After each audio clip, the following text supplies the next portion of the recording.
जय श्री राम, जय बागेश्वर धाम। बागेश्वर धाम सरकार पूज्य सरकार को विवाह के लिए पति पत्नी दे रहे हैं सलाह। तो वीडियो में आप संपूर्ण बने रहे, स्टेप बाय स्टेप बताऊंगा आखिरकार पूज्य सरकार को ऐसी सलाह क्यों दे रहे हैं पति पत्नी की विवाह नहीं करना, वरना हो जाएगा आपको भी। आज हम और दोनों भोग रहे हैं, एक दूसरे पर टिप्पणियां कर रहे हैं, हो सकता है आप भी करें ऐसी टिप्पणियां।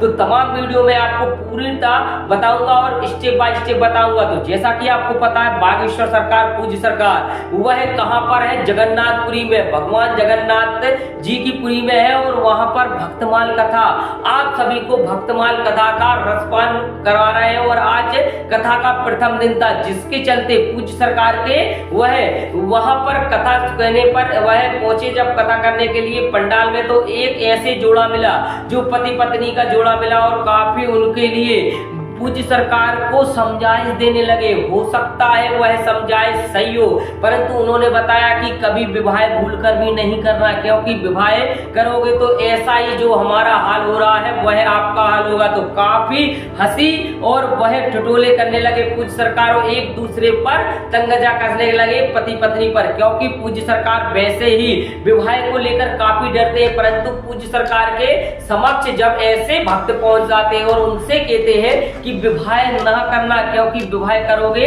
तो जैसे कि हम लोग वह दोनों एक दूसरे पर तंगजा कसते हैं, ऐसे ही हो सकता है आप भी तंगजा कसें। परंतु एक बात तो सिद्ध है कि विवाह करने के बाद व्यक्ति बिल्कुल भी बदल जाता है, ऐसा सुनने में आता है, परंतु बिल्कुल ही सत्यता है। क्योंकि जो विवाह करते हैं उनका बिल्कुल मुखमंडल देख लीजिए आप, और जो विवाह नहीं करे उनका मुखमंडल देख लीजिए आप। एक अलग सी तेज रहती है, एक अलग सा ही उनके चेहरे पर, मुखमंडल पर एक अलग ध्यान केंद्रित रहता है। जैसे कि पूज्य सरकार पर अभी विवाह नहीं किए हैं और ऐसा मुखमंडल पर चमक है और उनके मुखमंडल पर कोई भी झुर्रियां नहीं पड़ी हैं, परंतु विवाह करने वाले व्यक्तियों के मुखमंडल पर ऐसा हो जाता है कि जैसे कि कोई सांप सूंघ गया हो उनको, वह ऐसा लगने लगता है जो विवाहित रहता है। तो ऐसा पूज्य सरकार को वह लगभग सुबह सुबह पहुंचे और दोनों पति पत्नी पहुंचे और एक दूसरे की वह बात कहने लगे कि विवाह पूज्य सरकार आप बिल्कुल भी भूल कर नहीं करना, क्योंकि विवाह करोगे